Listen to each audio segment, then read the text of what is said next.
hein, tu m'as dit. Je suis un peu fatigué. Bonjour, Paris Manga. Là, il y a le clan des motivés.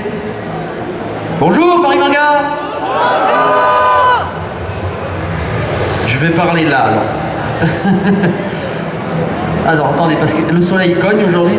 Alors, merci à vous, merci mesdames et messieurs d'être présents. Pour cette conférence, on a juste eu un petit changement que je tiens à vous indiquer pour les gens qui n'étaient pas là en début d'après-midi. On a eu du retard sur les dédicaces parce que monsieur Christophe Lemoine a eu un gros souci et est arrivé avec 2 heures de retard, donc il ne pouvait pas faire autrement. Donc on a annulé sa présence à la conférence pour optimiser le temps des signatures et des dédicaces et des rencontres avec les fans. Je préfère privilégier ça que la conférence parce que beaucoup de monde est venu pour le rencontrer, donc il s'en excuse d'avance, mais vous pourrez aller le rencontrer sur son espace là-bas.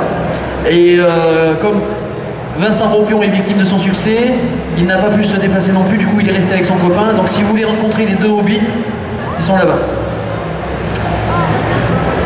Vous avez pas l'air motivé, hein? Toutefois, la conférence a lieu, mais elle a lieu avec 2 personnes qui sont de grandes personnes du milieu de la comédie. J'ai envie d'annoncer en premier lieu monsieur Emmanuel Carsen. On peut applaudir bien fort. Donc monsieur Emmanuel Carsen, tu es où Manu? Ah. Alors monsieur Emmanuel Carsen, connu alors pour le côté animation, manga, pour les personnages tels que Ryuk dans Death Note, pour les fans de One Piece, si je ne dis pas de bêtises, c'est Kizaru. Non, il n'y a pas des fans de One Piece? C'est imbuvable, hein. C'est long, c'est imbuvable. Mais c'est surtout pour moi qui est une référence cinématographique plus élargie, la voix de Sean Penn. Et surtout, la voix de... Il y a des fans de The Walking Dead ici? Ah ouais, Daryl. Je suis Daryl. C'est la voix française de Daryl, mesdames et messieurs. Et la deuxième personne qui nous accompagne lors de cette conférence, c'est un grand monsieur que je suis tout fier de vous présenter parce que c'est quelqu'un qui est très rare et trop rare à mon goût sur les conventions. Je parle pour les jeunes et les moins jeunes. C'est monsieur Jean-Claude Montalban, s'il vous plaît, je vous demanderai un tonnerre d'applaudissements. Monsieur Jean-Claude Montalban. Alors, est-ce qu'il y a des gens, pas toi, tu n'as pas le droit de répondre, est-ce qu'il y a des gens qui savent qui est monsieur Montalban au travers de la voix? Pas toi, tu triches, je te connais aussi. Non, personne? Allez, fais répondre Dorian. Ah, le micro marche pas? Faut appuyer sur le bouton. Dis un petit mot, Jean-Claude. Mais c'est Dorian que je connais depuis des lustres. Ouais. Alors, rapproche peut-être un peu le micro. Rapproche le micro peut-être là. Approche ton micro plus près des lèvres. Là, ça marche. Comme Ok. ça marche, effectivement. Donc, c'est Cobra. Voilà. Et c'est Cobra. Donc c'est la voix française de Cobra. Donc Cobra, tiens, viens voir. Mets-toi dehors. Pour les jeunes qui ne connaissent pas, Cobra, c'est le personnage que vous avez ici, qui était le premier Space Pirate, hein, de l'histoire et qui était emblématique. Non mais ouais, Space Pirate, je dis ça, oui, ce qui est Captain Harlock, t'as raison, je dis bêtise. Bon, enfin cela dit, tu m'excuseras, ça reste quand même dans les précurseurs. Mais il est aussi la voix de Wingman. Et oui, t'as vu, hein, ça... Oh. Et tant d'autres. Et pour les fans de Marvel, pour tous les caméos de Stan Lee présents dans leur film, il est la voix de Monsieur Feu Stan Lee. Voilà, Willy Wonka, il y en a d'autres. Donc, vous avez quand même deux personnes qui sont, à mon goût, trop rares sur des événements. Et donc, Feu, n'hésitez pas, posez vos questions, ils sont là pour vous, pour répondre à vos demandes, pour vous faire découvrir un peu leur univers, leur expérience, leur parcours. Levez la main, n'hésitez pas. C'est Laureline, hein, c'est ça, tu m'as dit. Laurine, qui sera là et qui va vous passer le micro. Donc, si besoin. Alors, est-ce que quelqu'un a des questions à poser à propos de Walking Dead? Et ils sont toujours timides, hein. La première fois c'est toujours comme ça. La première question a toujours du mal à Ne sortir. soyons pas timides. Allez. Ah, question. une question. Bonjour, excusez-moi, est-ce que quand vous avez fait le tournage de Ryuk dans Death Note, ça vous a plu les textes ou c'était juste une voix lambda comme les autres? J'ai entendu Ryuk, j'ai entendu Death Note, mais la suite c'était la question, j'ai pas tout compris. Est-ce que ça vous a plu de jouer cette voix dans Ryuk?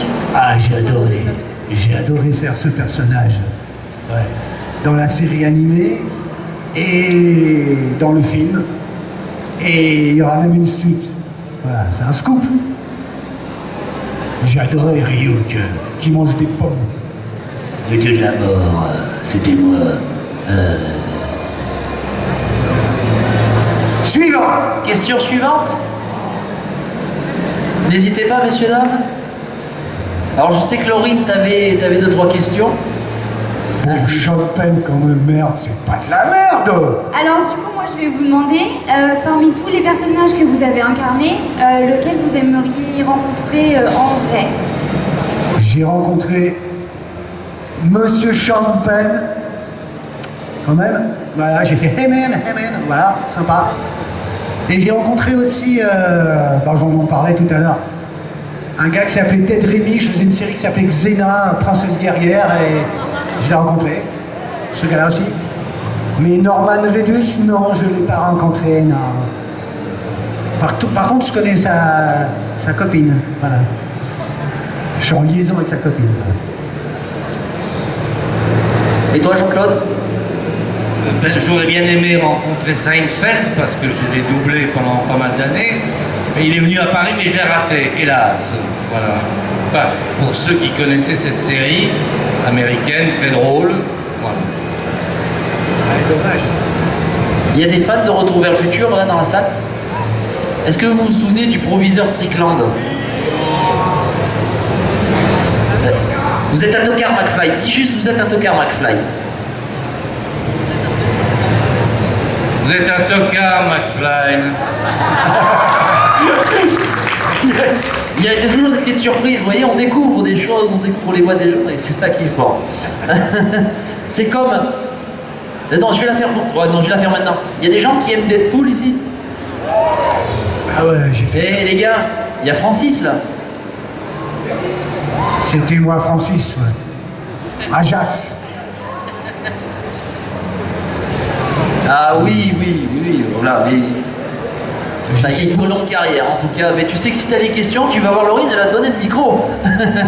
Même qu'ils veulent plus que je fasse les méchants. Vous savez, au départ, dans un film, il y a des films... au départ, on ne sait pas qui est le méchant. D'accord? Mais moi, ils veulent plus m'engager pour les rôles de gars dont on ne sait pas si c'est le méchant au départ ou pas, parce que les gens, quand ils m'entendent, ils savent tout de suite que c'est moi qui ai fait le méchant. Vous avez compris l'histoire?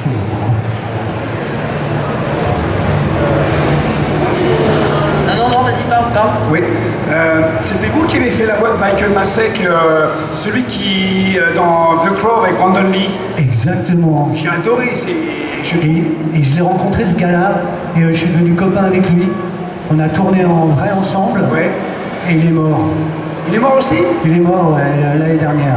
Merde. Ouais, c'est dommage, hein. Vous m'apprenez une mauvaise nouvelle, hein. Ouais, Je il savais était pas. cool, ce mec, ouais. Parce que lui, il a quand même eu une dépression nerveuse par rapport à la disparition de Brandon Lee. Ouais. Il s'est senti responsable de l'accident. ouais. Parce que j'ai quelqu'un qui travaille pour la Fox qui m'en avait parlé. Et... Incroyable, hein. Mais votre voix, oui, mais elle est... Alors, question-réponse, je m'excuserai parce que si c'est un monologue, on n'est pas là pour ça.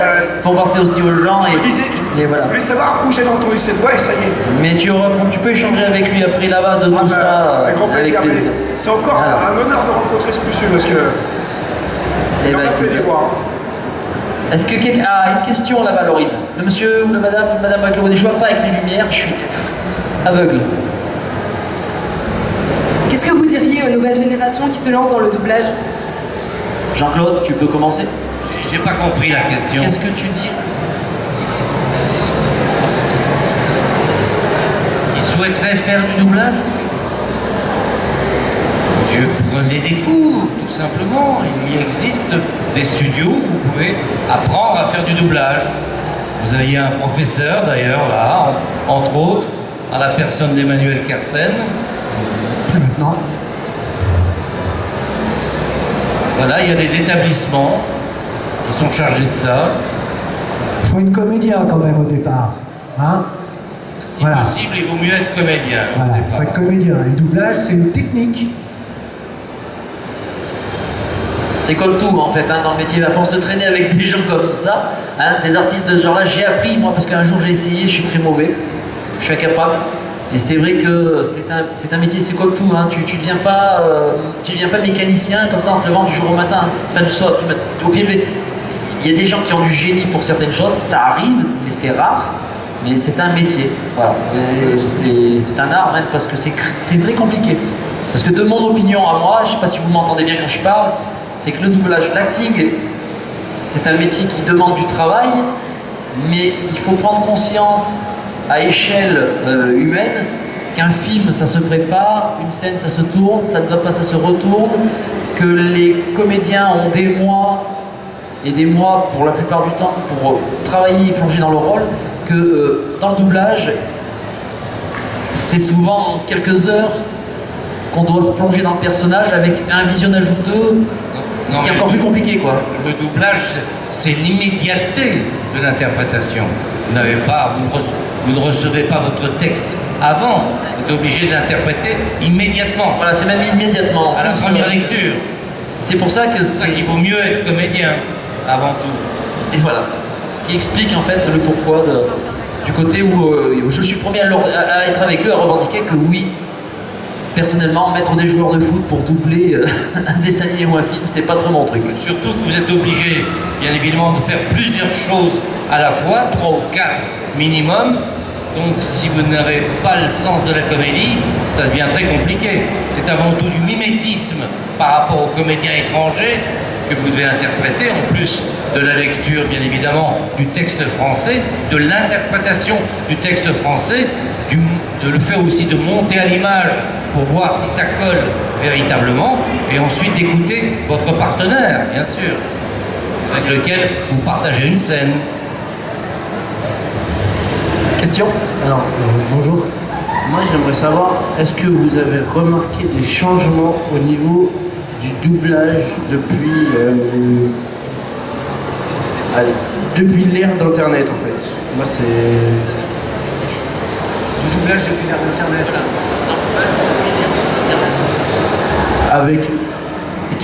Avec Netflix, Amazon, est-ce que voilà, vos conditions et les façons de faire du doublage ont changé? Non, mais je crois comprendre ce que tu veux dire. Il y a tellement de produits Netflix, tellement de produits Amazon, tellement de produits ailleurs, là, etc., qu'il y a des doublages qui sont très bien faits, parce qu'ils sont faits par des professionnels et des gens qui bossent tout le temps et qui savent bien faire ce métier. Mais hélas, vu la quantité et le volume, on donne aussi ce travail à faire à des gens, certaines séries, qui savent pas très bien faire ce boulot, quoi. Et je comprends ce que tu veux dire, oui, ça a changé dans la mesure où il y a des fois des produits maintenant qui sont vraiment, entre guillemets, vraiment pas bien doublés. Et même des jeunes me le disent, moi, ils me disent, c'est pas bien doublé cette série. Et c'est vrai, il y en a, on sait pas où ça se fait, quoi. Et voilà, il y a des délocalisations, donc je comprends ce que tu veux dire. Mais est-ce que c'était mieux avant ou maintenant? C'était bien avant le doublage aussi, hein, vraiment, hein. Ils mettaient leur cœur et tout, c'était top. Maintenant, au niveau de la synchro propre, peut-être que c'est, quand c'est très bien fait maintenant, c'est peut-être plus pointu maintenant qu'avant. Je pense. Voilà. Moi, ce que j'ai à dire. Mais c'est comme tous les métiers, hein. Il y a des gens qui font bien leur métier, puis il y en a qui le font pas bien, et puis voilà. Hein. Ok. C'était bien entendu. Tu as une opinion, Jean-Claude, sur le... Je suis parfaitement d'accord avec lui, c'est que en fonction des conditions, bien évidemment, la plupart du temps financières, on travaille plus ou moins vite. Et il se peut très bien qu'il y ait des doublages qui aient été massacrés. J'exagère un peu, mais qui ne sont pas de qualité, bien sûr. Et puis aussi, on est du matériel humain. Hein? On est des êtres humains, je veux dire. Alors on donne le meilleur de nous-mêmes, mais des fois même le meilleur, il peut être un petit peu moins bon, hein, ça arrive. Hein? C'est vrai, franchement. Mais bon, il faut essayer d'être super, toujours le mieux possible. Mais il faut penser à ça, on est quand même du matériel humain, quoi. Ça, des fois, on a tendance à l'oublier, quoi. Les patrons, ils ont tendance à l'oublier, ça, de temps en temps, hein. Je trouve. Oui, mais si par hasard tu rates quelque chose, ils ne l'oublieront pas. Ah, ça, elle n'oublie pas. Pour vous dire maintenant, Jean-Claude, il est... Avant un film, un téléfilm, ça se faisait en, allez, 4 jours. Ok. Maintenant, c'est 2 jours. On vous donne 2 jours pour faire le même travail. D'accord? Vous voyez la différence? Avant, on avait 4 jours, maintenant, on n'en a plus que 2. Mais ça, c'est normal, c'est le monde qui avance.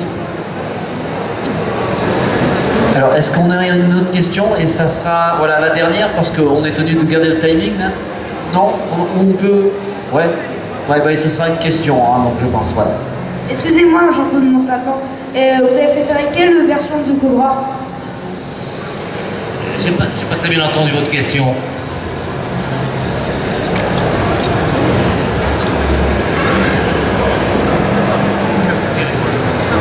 J'ai préféré la première, personnellement. Voilà. Alors, pourquoi? Je m'attendais à la question. Parce que les conditions de travail étaient beaucoup plus souples lors de la première version. Voilà. Lors des premiers épisodes. Tandis que la deuxième série que j'ai faite en 2010 était beaucoup plus speed, si j'ose dire. Donc j'avais moins de temps. Et de plus, ce qui est terrible, c'est que j'étais seul. J'ai enregistré seul. Alors que c'est beaucoup plus, la plupart du temps, quand vous êtes avec votre partenaire dans une scène, c'est plus agréable. Vous répondez. Surtout dans les scènes de comédie ou de fantaisie. Quand vous êtes tout seul, bon, bien sûr, j'ai un peu de métier, mais malgré tout, c'est plus désagréable. Voilà, ça a répondu à tes questions, jeune homme? Vous le saviez, ça, des fois, qu'on enregistrait tout seul? Vous étiez au courant de ça? Moi, un jour, j'ai fait tout un film d'amour. Tout un film d'amour, hein. Le mec, Sean Penn, il aimait l'autre, la Christine Scott Thomas. Pourtant, elle aurait pu se doubler, elle parle français, mais enfin, elle n'était pas là. Putain, excusez-moi, je dis gros mot. Pendant 3 jours, j'ai dit je t'aime à un mur. Putain, c'était terrible quand même. Franchement, faire l'amour à un mur, non, vas-y. C'était pas un bon film. Hein. Bon, en tout cas, Delphine, on est bon? 2 minutes. Bon, on a 2 minutes. Je sais pas. Est-ce qu'il y a une dernière question ou vous voulez faire une photo? C'est-à-dire, tu veux faire une photo, un selfie avec tout le public, tout le monde? Là, On fait la dernière question et on fait un selfie après, si tu veux. Là-bas, il y en a un monsieur avec le chapeau, là-bas. Alors, on ne pourra pas tous les faire, malheureusement. Près de vos lèvres. Ouvrez la lumière. Il ne faut jamais taper sur un micro, jeune fille. Après les injections, ils sont pas contents. Là, vous m'entendez? Oui. Bon. Bah tant mieux. Eh ben, j'aimerais savoir, après je vais peut-être me gourer, mais il y a 15 ans, les comédiens de doublage n'avaient pas une grande notoriété, mais maintenant que vous en avez un peu plus, vous êtes content qu'on a une certaine reconnaissance de votre travail? La reconnaissance ou la notoriété, c'est pas pareil. C'est pas pareil. Les deux. Moi, franchement, la reconnaissance, oui. Sincèrement, oui, parce que je suis content qu'on reconnaisse qu'on fait quand même que c'est un métier qui existe, quoi. Mais franchement, je vais vous dire, la notoriété, je m'en fous. Personnellement. Parce que j'ai pas fait ce métier pour être célèbre, autrement je serais à l'image. Vous voyez? Donc, bon, le monde a changé, maintenant on s'intéresse à nous, tant mieux. Mais on est avant tout des travailleurs de l'ombre. Hein? Voilà. Oui, parce qu'il faut préciser que dans notre métier, je parle en général, théâtre, télévision, cinéma, il y avait un certain mépris pour les gens qui faisaient du doublage par le passé. Mais ils avaient tort parce que c'est une discipline, comme je l'ai expliqué tout à l'heure, vous êtes obligé de faire plusieurs choses à la fois, 4 ou 5 choses en même temps, ce qui n'est pas donné à tout le monde. Alors en même temps, il a raison, maintenant, il y a une certaine forme de reconnaissance. Mais la notoriété, je suis d'accord avec lui, c'est sans intérêt. En tout cas, merci, mesdames et messieurs, on va les applaudir. Donc j'ai envie de dire Daryl et Cobra, ça sera plus pratique. Alors il y a une jeune fille qui a demandé, alors c'est exactement, tu veux quoi? Tu veux qu'on fasse un selfie avec le public? J'entends pas. Je sais pas, on a le droit de faire ça? Elle veut que le public, tous les gens qui veulent se rapprochent pour faire un grand selfie. On peut, bon, bah écoute. Moi, si on me donne l'autorisation, je dis oui. Donc toutes les personnes qui veulent faire un grand selfie,